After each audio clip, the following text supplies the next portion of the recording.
जरा सोचो, तुम सालों बाद अपने गांव वापस जाओ पर वहाँ तुम्हें कोई पहचाने ही ना, क्योंकि जो लोग तुम्हारे आसपास घूम रहे हैं वो इंसान ही नहीं है। इस जगह पर क्या झोल चल रहा है ये तो कहानी सुनकर ही पता चलेगा। कहानी की शुरुआत होती है गैरी किंग नाम के एक आदमी से, जो 22 जून 1990 की कहानी सुना रहा था। ये उनके स्कूल का आखिरी दिन था, इसलिए वो और उसके दोस्त काफी ज्यादा खुश थे। उनकी गैंग में 5 लोग थे। पहला ओलिवर, जो सबसे फनी था, पीटर जो सबसे छोटा था, स्टीवन जो लड़कियों से फ्लर्ट करने में काफी अच्छा था, और एंडी जो गैरी का सबसे खास दोस्त था। वो सभी एक छोटे से शहर में रहते थे और बचपन से ही दोस्त थे। अब स्कूल खत्म होने की खुशी में उन्होंने गोल्डन माइल नाम का एक चैलेंज पूरा करने की सोची, जिसे पूरा करने के लिए उन्हें शहर के 12 पब्स में जाकर हर एक में बियर पीनी होगी। जल्द ही वो अपने सफर पर निकल पड़े, पर रास्ते में ओलिवर की तो हवा टाइट हो गई। खैर बाकी सब फिर भी आगे बढ़ते रहे। इसके बाद 9वें पब में उनकी कुछ लड़कों से लड़ाई हो गई। अब वो इतने नशे में धुत थे कि आगे नहीं बढ़ सकते थे।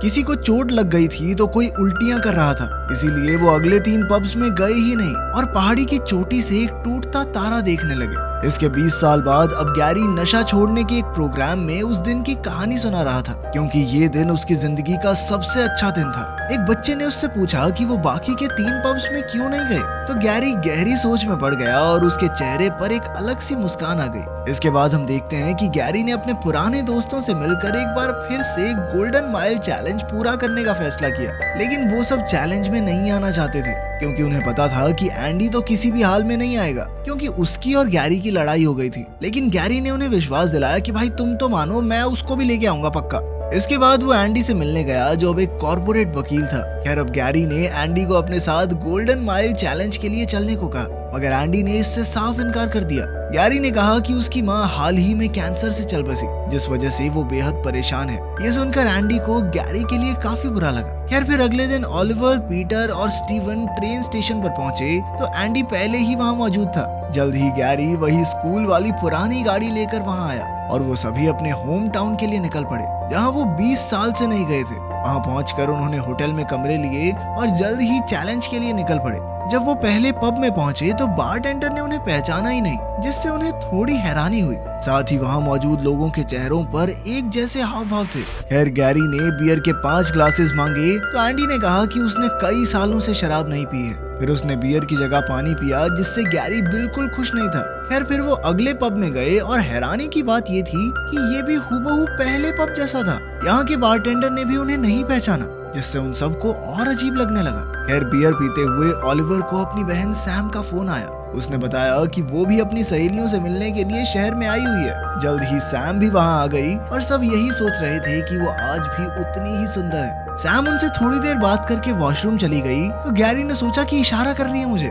लेकिन फिर सैम ने उसे थप्पड़ मार के भगा दिया। इसके बाद वो तीसरे पब में पहुंचे, जहां वो बेजिल नाम के एक बूढ़े आदमी से मिले, जो कि एलियंस, उड़न तश्तरियों और अंतरिक्ष के रहस्यों के बारे में बातें करता था। गैरी ने उससे बातचीत करने की कोशिश की, पर बेजिल ने तो उसे पहचाना तक नहीं। फिर जब गैरी ने बियर ऑर्डर की तो बारटेंडर ने बियर देने से इनकार कर दिया और कहा कि 1990 में उन्हें इस पब से बैन कर दिया गया था। ये सुनकर वो सब बाहर आ गए, पर गैरी ने फिर भी 2-4 घूंट पी ही ली। इसके बाद वो चौथे बार में पहुंचे। वहाँ बियर पीते हुए वो शेन नाम के एक आदमी से मिले, जो स्कूल में उन्हें परेशान किया करता था। पर शेन को तो ऐसा कुछ याद ही नहीं था। सबको उस पर बहुत गुस्सा आया, पर गैरी ने बात घुमाने की कोशिश की। इससे सब और भड़क गए तो गैरी वॉशरूम चला गया। इधर पीछे से उसके फोन पर उसकी माँ का कॉल आ गया, जो उसके मुताबिक कैंसर से मारी गई थी। उधर वॉशरूम में गैरी ने एक लड़के से बात करने की कोशिश की, पर उसने गैरी पर ध्यान ही नहीं दिया, जिससे गैरी को गुस्सा आ गया और उनकी हाथापाई शुरू हो गई। वो लड़का बहुत अच्छा फाइटर था, पर गैरी ने उसे उठाकर टॉयलेट में पटक दिया। लेकिन तभी उसने देखा कि ये लड़का तो इंसान ही नहीं था, क्योंकि उसमें एक नीला लिक्विड और मैकेनिकल पार्ट्स थे।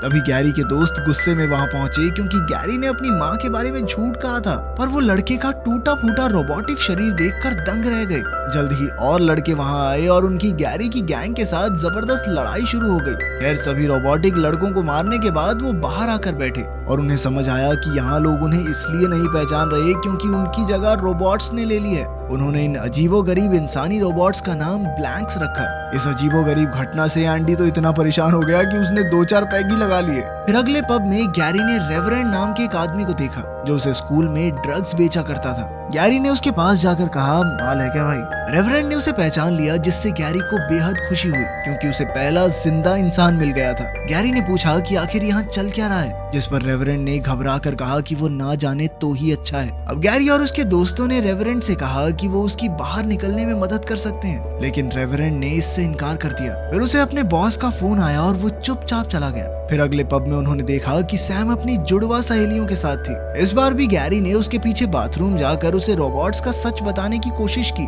लेकिन सैम ने एक बार फिर से उसे थप्पड़ मार के भगा दिया। बाद में उसने अपनी सहेलियों से कहा कि गैरी रोबोट्स के बारे में पता नहीं क्या अजीबोगरीब सी बातें कर रहा था। तो अचानक उन्होंने गुस्से में आकर सैम पर हमला कर दिया, और तभी अचानक गैरी ने बीच में आकर उसकी जान बचाई। तब सैम को समझ आया कि गैरी सच बोल रहा था। इसके बाद वो अगले बार में पहुंचे तो वहाँ मस्त पार्टी चल रही थी। तभी अचानक वो बूढ़ा आदमी बेजल स्टीवन को खींचकर स्टोर में ले आया और इस शहर का पूरा सच बताया। असल में 1990 में उन्होंने जो टूटता तारा देखा था वो असल में द नेटवर्क नाम का एक एलियन ग्रुप था। एलियंस ने शहर के नीचे अपना ठिकाना बनाया और शहर पर कब्जा करने की प्लानिंग करने लगे। फिर एलियंस ने धीरे धीरे इंसानों को अगवा करके उनके डुप्लीकेट रोबोट्स बनाना शुरू किया। ये रोबोट्स असली डीएनए से बनते थे, जिन्हें वो किसेज या ग्लास पर लगे थूक के जरिए इकट्ठा करते।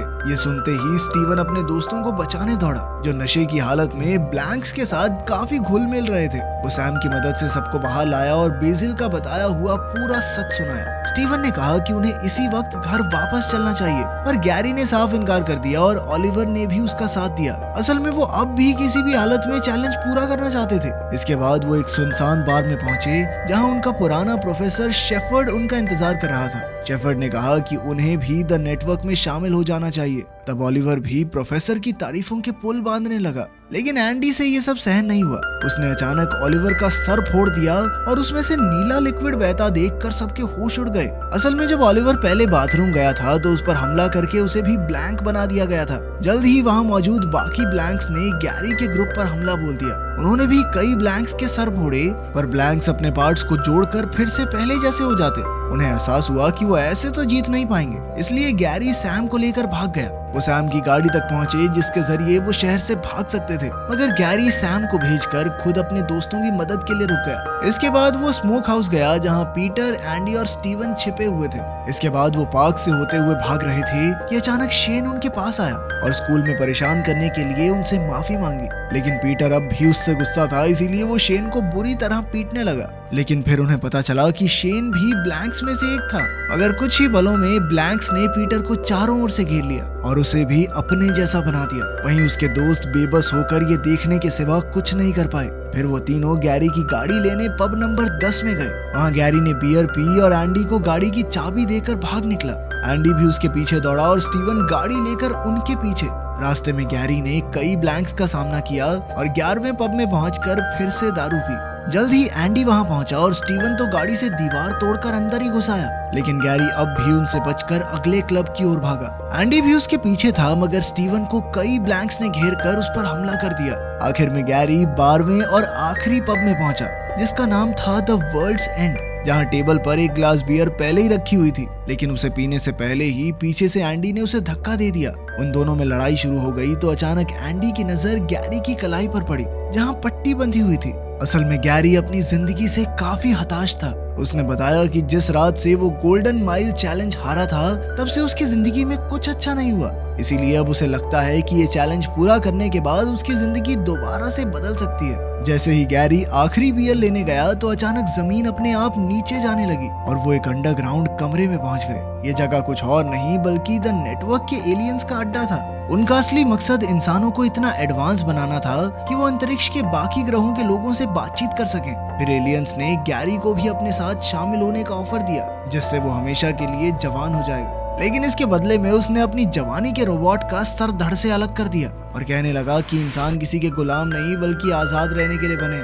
तभी स्टीव भी वहां पहुंचा, क्योंकि वो जिंदा बच गया था। फिर तीनों दोस्तों ने मिलकर द नेटवर्क की तानाशाही के खिलाफ खूब विरोध किया और कहा कि इंसानों को अपने हाल पर छोड़ दो, तुम चले जाओ यहाँ से। उनकी बहसबाजी से तंग आकर एलियंस ने हमेशा के लिए धरती छोड़ने का फैसला किया, लेकिन उनके जाते ही पूरे शहर में न्यूक्लियर धमाके शुरू हो गए। उन तीनों को लगा कि वो यहीं दबकर मर जाएंगे, मगर तभी बेसिल ने वहां आकर उन्हें सीढ़ी पर चढ़ाया और वो तीनों तुरंत दौड़कर बाहर आ गए, जहां सैम पहले ही उनका इंतजार कर रही थी। फिर वो तुरंत गाड़ी से भाग निकले और उनके पीछे जबरदस्त धमाका हुआ। आखिरकार वो उसी पहाड़ी पर आ पहुंचे जहां वो 20 साल पहले थे और अब पूरा शहर उनकी आंखों के सामने तबाह हो रहा था।